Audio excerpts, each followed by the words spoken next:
Welcome to the Experience Darden podcast. I'm your host, Brett Twitty, and you are listening to a new episode. On this episode of the podcast, I'm excited to share my recent conversation with Doris Cao. Doris is Director for China Initiatives here at the Darden School of Business, and she also works on Darden's efforts in the East Asia region. Doris and I recently connected via Zoom to talk a little bit more about her background, what led her to Darden, what she enjoys about working with many stakeholders she interacts with, everybody from prospective students to Darden alumni, and so much more. I think you're really going to enjoy this conversation. So without further ado, here's my interview with Doris Cao. Doris, welcome to the podcast. Thank you, Brad. Thank you for having me. Well, it's great to have you here. Where are you in the world? I think it's so important for our listeners to hear. That's a good question. That I'm actually based in Shanghai, China, which is like 12 hours difference from where Charlottesville is. Yeah. Absolutely. And how are things in Shanghai right now? Recently, beautiful that I'm just had my holidays. That, as you may know, that we just had our Chinese National Day holidays last week. It is a 7-day holiday, and I got some time to relax, get away, and explore areas out of Shanghai.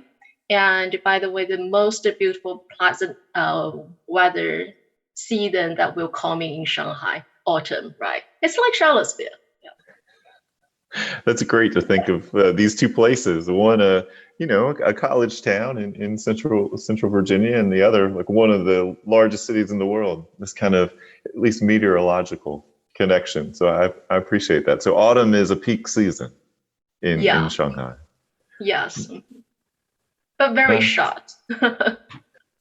Well, I think of Shanghai and our executive MBA program as a place that we've gone with those students for a number of years. And obviously a really vibrant, massive city. I think the way our executive MBA faculty used to describe it is like New York, but on steroids, like even bigger, even more going on, which is kind of hard to wrap your head around. What do you love about Shanghai?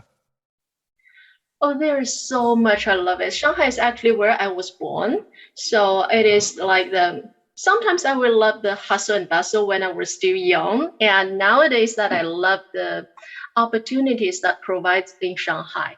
That in Shanghai, it seems like everything's moving fast, but everything's moving with unlimited possibilities. In this city, that as long as you have your goals, you know where you want to go, there will be opportunity for you. Yeah, this is amazing. Well, that's great. Well, Doris, thank you again for taking some time out of the podcast. One of the things that I love about the podcast is we have a chance to give our listeners an opportunity to hear directly from the people who help shape the student experience and who are part of this community of people that stretches from Charlottesville all the way to Shanghai and around the world. So tell us a little bit more about you. Who are you and what's your background? Yeah, sure. As I mentioned, the first thing that I'm actually based in Shanghai, China, right? And I am Chinese citizen. This is where I was born and grew up. And as you mentioned, that this is probably one of the most hustle and bustle cities in the world, especially for the past 10 to 20 years, very fast-paced developing cities, right? And because of this, I think that I always have the curiosity to be able to connect with people of various background or from various countries or cities as well.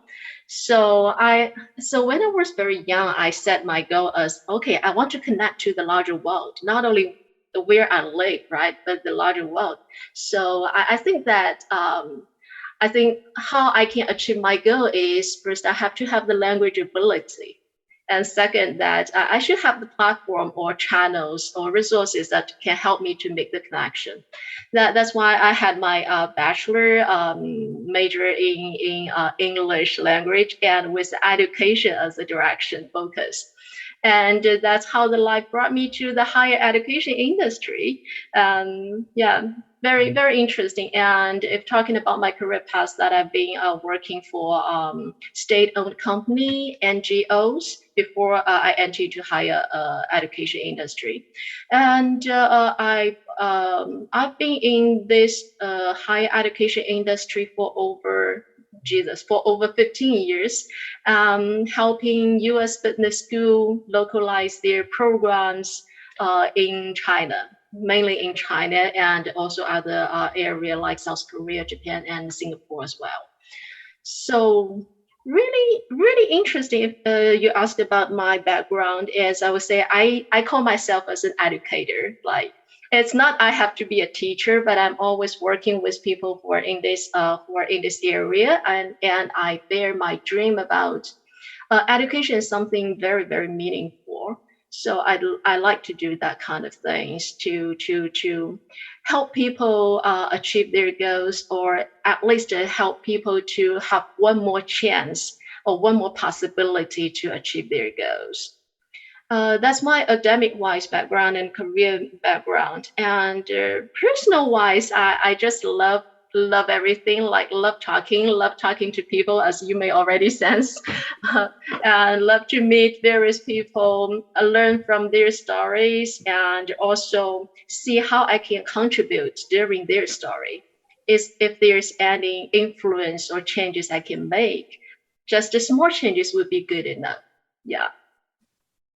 Well, that so much of what you shared there resonates. I mean, for admissions folks like myself, we got into this business because we like people and we like helping people, and just the social element of the job. No two prospective students are the same. You get to help someone make a really important decision in their life and career, and it's a tremendous honor. So Doris, you mentioned you've been working with schools, coming to China, and obviously you have deep experience there in the region. What is surprising to people as they kind of learn more about China, or what are some of the lessons that you're typically helping these schools, these individuals learn about China? Mm-hmm. Yeah, that's a really good question. Actually, there are a lot, but if talking about the first thing that coming into my mind is about the true understanding. It's like people sometimes know that they know Shanghai, they know China from certain ways, unless they set their foot on this place, that they got the true experience. They know, okay, there's a lot of gaps, and there are a lot of things that I should know more, and also it's also including our executive and MBA program students and our MBA program students. We have our DWC Darden worldwide class, right? Whenever they come to China, they will say, I wish that I can find job here in China, and I want to spend more time, longer time here, and understand the culture better. And I will tell my friends the true things as well. And talking about business school, when they are like setting the China as one of their global market, right? And they have the passion on this market. I think the most important thing is first the school has the global perspective. They know that China is important, and they care about the people here, what they are thinking about. So the surprising thing is we have the understanding now at the first stage, and the second stage is how we can put that understanding into real execution implementation that can help us achieve our goal, and also leverage the resources we have between domestic market and international market to achieve that goal. Yeah, I think Darden is doing quite good in this part. It must be so much fun to be with the students as they're coming and experiencing this place that maybe they had some ideas about. They read about it in the news. They followed the sort of global markets, and then there they are. They're in Shanghai. They're on the ground. They're in China, and it seems like an overwhelming place. Like just so much going on and so much to see and experience. And when you're on a DWC, when you're on a global residency, you have a limited amount of time. You're trying to really pack it in. That must be a thrill. That's true, and I think now the social media is so convenient. They are going to see a lot of videos or the blog or vlog that on the social media, and Darden have our own China social media WeChat as well, so people got to see. And one interesting fact that I got remembered record during our DWC Global Residence is people are thinking about the new the new four inventions of China. That one is the faster delivery. They are so surprised about how fast the food or even the online buying, the online shopping can be delivered to their hotel right away. So that is something that they really, I would say, one of the most surprising thing to them.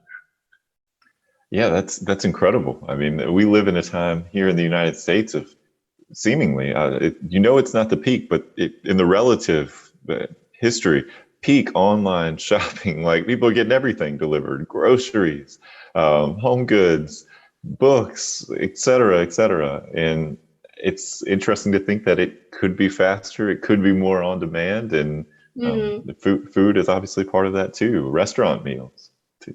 yes. Well, Doris, so you're now at Darden. You're obviously doing great work on behalf of the Darden School and Darden students there in China. What brought you to Darden? How did you get interested in this particular opportunity? Yeah, I got asked this question quite often actually. Yeah, first I should thank for one of my previous team members at my previous job that he told me that hey Darden is looking for someone here in China, and I think you should give it a try.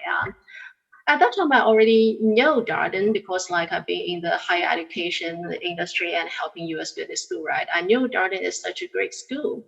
So if you ask me why Darden for me, I would say, hey, because it is Darden. That probably the simplest answer to that. But to be more detailed, I would say Darden's core value actually attracts me a lot. I mentioned that I'm an educator. I value a lot on education itself. I don't think education should be as a commercial thing. It can be like relatively pure things. And I think this is also what Darden possessed as a core value as well. That we try our best, try every efforts to make and provide the best learning experience to our students. This needs a lot of efforts. It's more than just one sentence, the best learning experience. It needs faculty's efforts, our staff's efforts, and the leadership's efforts. Everything, our students' efforts too. So I think I value Darden's value. We share the common core value. This is one reason. And the second reason is the leadership team I got the chance to interact with at that time also leave a strong impression on me to me that I think they are, although Charlottesville, as you mentioned before, like it's not as large as Shanghai is, but our leadership team is actually um, holding a very high level of global perspective and understanding. This gives me a lot of confidence actually. So they say, hey, they understand this, and I can have fully support on what we want to do here in this market. So that's also giving me a lot of confidence on this might be the right place and right people that I want to work with. And yeah, third part would be our people here in China, like our alumni. I got the chance to talk to several alumni before I joining Darden, try to understand Darden, right? Like what our prospective students do as well. And I was thinking, the feeling that they give me is they're very, very nice and sincere, and they will tell you the true thinking about what they are thinking of. So it makes me feel like these are the right person that I have the confidence to be able to work in for the long term. Yeah, and what else I would say? These are probably main reasons. If as one more reason, that probably would be a small bonus is Charlottesville. I mean, my previous job bring me a lot to the west coast of the U.S. that I got to travel a lot. And Charlottesville is not common places for people to travel to, right, from China. I think, hey, I got the chance to dig out more on this area. Why not? Well, I appreciate all of that. And we have had Hemant Das on the podcast to talk about his work. It's similar to yours, right? Engaged with prospective students, current students, alumni, helping folks at Darden understand dynamics, what's going on in China as we kind of think about opportunities for our students. You get to wear a lot of different hats, as we say, a lot of different kinds of work. I would imagine that diversity is exciting. It's fun because you're not probably not working on the exact same thing all the time, or every day it's something new. Exactly. Yeah. What do you enjoy about working with prospective students, students in China who are looking to come to the U.S., interested in learning more about Darden? What do you enjoy about that work? Oh, it's so much fun. Like it has challenges too, for sure. That, to be honest, but it's so much fun. I think one of the things is these are young generations, right? They have so many opportunities during their career path for their future. So whenever I see them and whenever I talk to our prospective students, try to understand what they are thinking, what's their plan, I can feel so much energy out of them and so much passion. And sometimes they may not know where they want to go exactly, but at least you can feel their attitude and they know what kind of efforts they want to make. And this is the thing that I love to work with them and always inspired by them sometime, for sure.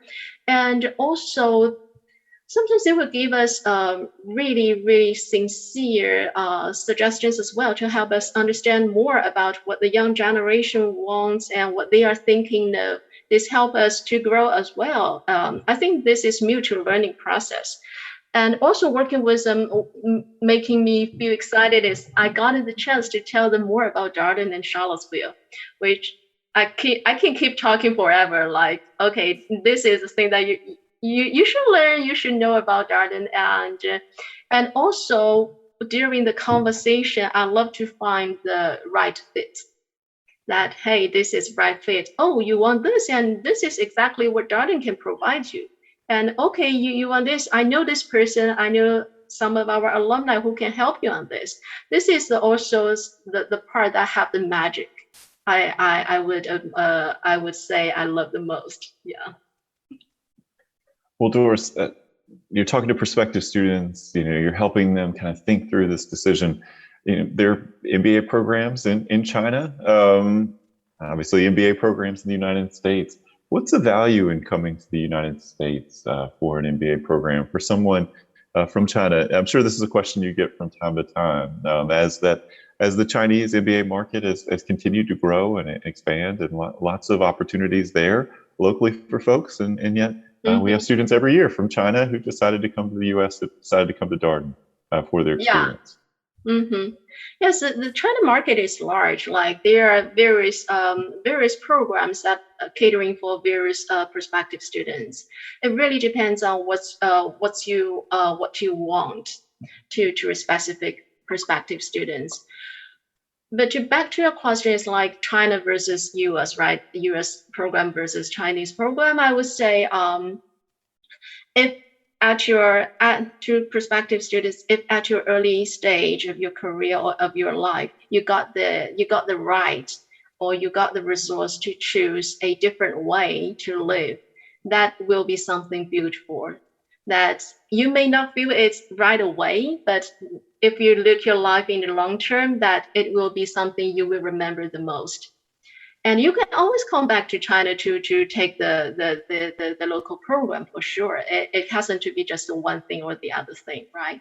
So and also because like for most Chinese students that you grown up in this environment which you're familiar with, but there are a larger world which you may not be familiar with, but also have a high interest and can also help you to broaden your possibility of your lifestyle in the future. Why not? if you have the chance to be able to experience it, why not, right? And and also US is where MBA program originated. So it has its value, and the value has to be proven throughout the history. So you should trust it. And one thing that we keep talking about in Darden is trust the process. You will be rewarded. Yeah.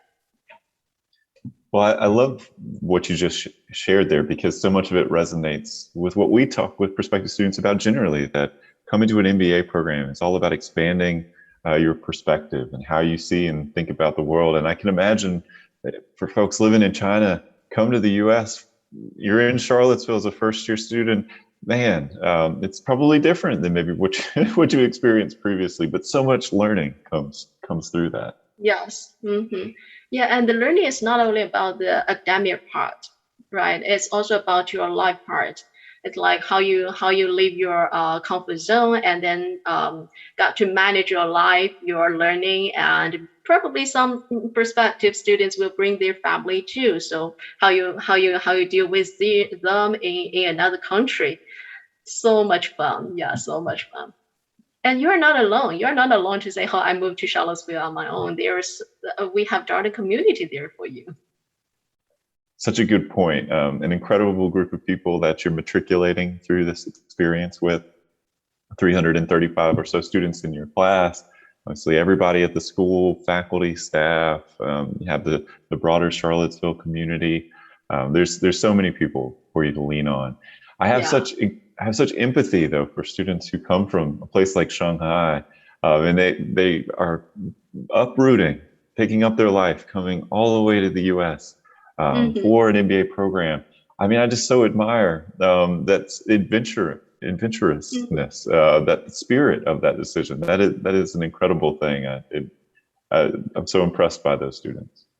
Yeah, I admire them too. There's one sentence we keep talking here in China is, if there are two choices that that pick the harder one, that will you will be rewarded in the future. So this would be, I admire they have the courage, and they know where they want to go, and they finally decide to choose the relatively harder one that maybe in the long term they will be benefited a lot. Yeah. Well, I love that point, because MBA program is about challenging yourself. That's where the growth is, Hmm. personally, academically, kind of pushing outside of your comfort zone, what might be easier for you, and picking perhaps that path is going to be a little bit harder, because well, that's what's going to really push you to grow and and Yes. and to really kind of achieve that full potential. So Doris, I wonder if you have a piece of advice. Maybe that was your advice, but do you have anything else you would want to share with our prospective student listeners here? Yeah, there are a lot that I can share. I would say, except for what I've just mentioned, I would say Darden is a place that, or let's say this way, Darden is more than the Darden you see. This is the sentence that I want to share with our prospective students, because sometimes I feel like whenever they talk about Darden, okay, Darden is strong in consulting, Darden is located in Charlottesville, right? They will have the saying like, okay, what if I want to be in healthcare? What if I want to be in investment banking? But Darden is strong in consulting for sure. That doesn't mean Darden isn't strong in other areas, right? If you dig out more on our employment data or on our webpage, you will figure out that we are strong in not only investment banking, but also like other healthcare. I, I remember that we have a huge boost in healthcare for our class of 2021 as well. So there's so much more that for our prospective students to dig out. I think one of the tips that I can give is, don't only look at the application web page. That do dig out more on. We have Darden blogs, which our faculty or our staff will share about application tips, and we have this Experience Darden podcast. Right, we have over already, I believe, over 100 episodes not for them to hear, to experience what we've experienced or what our people are experienced. And also we have our journey, career journey webpage. And for those who can't do the campus visit, we have our virtual campus visit webpage. So many things are so diversified resources for our prospective students to be able to explore. And I would say that the more you explore on Darden, the more you will love it. Yeah. I appreciate the shout out for all the resources. I think from our admissions committee standpoint, we try to put a lot out there because we know, for people who are all the way around the world, contemplating, coming to Charlottesville, new place, new country, new community, Mm-hmm. we want them to learn as much as they can.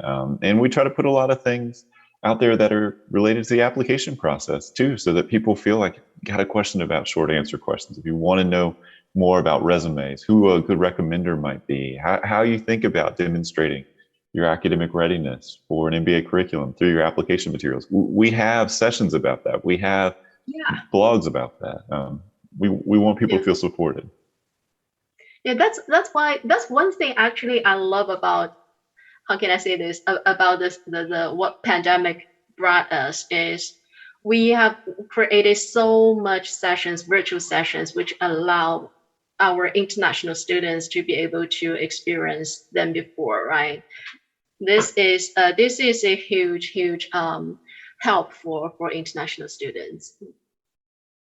I'm so glad you brought that up because, we're very much still in the pandemic. We're working through it. But if there's a silver lining in all of this from the admissions perspective, it's that it's challenged us to think about what an event can be and what it Mhm. can look like and what's possible virtually. Historically as a team, we were a team that did a lot of in-person events, which great if you can get to Charlottesville, great if you can get here to the DC area, but not so great if you live in a place like Shanghai and you don't have the resources to travel all the way to the United States and come for that event. And so we've been able to learn how to do much more virtually, and we've actually proven to ourselves, as well as prospective students, that these events can be engaging, that they can be helpful, be interactive, valuable, all these kinds of things. And I don't know if we would have had that experimentation if we would have really pushed to try some of this without kind of the shove of the pandemic of saying, like, we need to keep things going here and we need to find a way to give people an opportunity to learn. And this is what we have. Mhm. But it has been tremendous for us, and it's been a good opportunity to stretch for us as a team. Yeah, that's really true, and I think that's also echo to what I mentioned before about why I love work with Darden, because we keep learning and we keep being adjust to what's happening now, and also we keep being flexible. I believe Darden is one of the, what makes me proud of it. Darden is being one of the earliest business school who moved forward to provide flexibility during the pandemic. So this is something show the careness about our students. We are thinking on what they are thinking. Yeah. Well, Doris, one of the things I guess I would say is a goal of the podcast is we want people not only to understand, our guests in terms of their role at Darden, the work that they do, but also to learn a little bit about them as people. I wonder, what do you enjoy doing in your free time? What are your hobbies, interests, things that you've picked up during the pandemic? Yeah, I would say the first thing is I just love talking and love talking with interesting people and learn their stories and also reflect on what I can do on their stories. Sometimes people can admire me of, oh, okay, oh, you can. There's such a different lifestyle as what I've experienced. So I love to hearing those things and think of what I can do. And during my free time, I love traveling. I love making travel plans. I enjoy a lot of making travel plans, like, okay, where I want to travel, why, and what things that I have to see during my travel. And also, I love trying new things. Like each year, I'd like to give myself a little bit challenge. Like I believe this year my challenge is to self-taught myself like swimming for over 40 minutes. That's my goal. That I hope I can achieve that. I'm very close to that. I promise I will achieve it by the end of this year. And also, yeah, last year what I've learned or challenged myself is it's not expected, but I got the my ankle injured, and just sometimes I can't move on my own. But I learned how to face the challenge, that how to live the life that you've already been there, you have no way to change it, and how to live it with, right, and how to find new things out of the current situation. And the year before, what I challenged myself is I believe I do the skydive in New Zealand. So I always like trying new things, and also I'm a big food lover, and yeah, that's also why I love Charlottesville. So much food that's available. I believe there's one Korean restaurant in the town hall that I love a lot. Yeah, and also one pizza restaurant that I love, the most spicy pizza I've ever had during my life in Charlottesville. Yeah, so I love doing things, and yeah, I think this probably something a little bit special. Yeah, other things maybe yeah, reading or chatting with people and just see if there's anything we can do together. I like to manage events, like organize events for people I know, to introduce my friends to the other friends that they may not know each other, but they both know me. So this is also something I enjoy a lot. We'll recognize that it's more challenging to travel, although there is some travel still happening these days. If you could go anywhere right now, if you could plan a trip, where would you go? Actually, just coming back to from my holiday, and I went to the southern part of China, and I think the next destination for me is a small village in the middle part of China, where you can see the beautiful leaves that turning red in autumn, and there will be not fancy hotels or rooms for you, but you're gonna to ride the bike and along the way and just enjoy the peace. I have to say that before 2019, before the COVID-19, I got the chance to travel to Charlottesville like once or twice per year. That's also one of my best memories. And yeah, and now I choose to. That's why I choose the small village as my next destination. I miss that kind of feelings, that serenity that you need during your life. Well, Doris, such a pleasure catching up with you. Thank you for, gosh, it's what, 9:30 p.m. There or so in Shanghai. Yeah. Thank you for working us into your evening. It has been so much fun talking with you. Yeah, me too. And thank you, Brett, for your time. I really enjoyed our conversation. And that was my interview with Doris Cao, Director for China Initiatives here at the Darden School of Business. As always, if you have any comments, suggestions, requests, anything you'd like for us to cover here on the podcast, we're all ears. We can be reached at Darden, that's DARDEN, at virginia.edu. Until next time, stay safe, be well, and thanks for listening.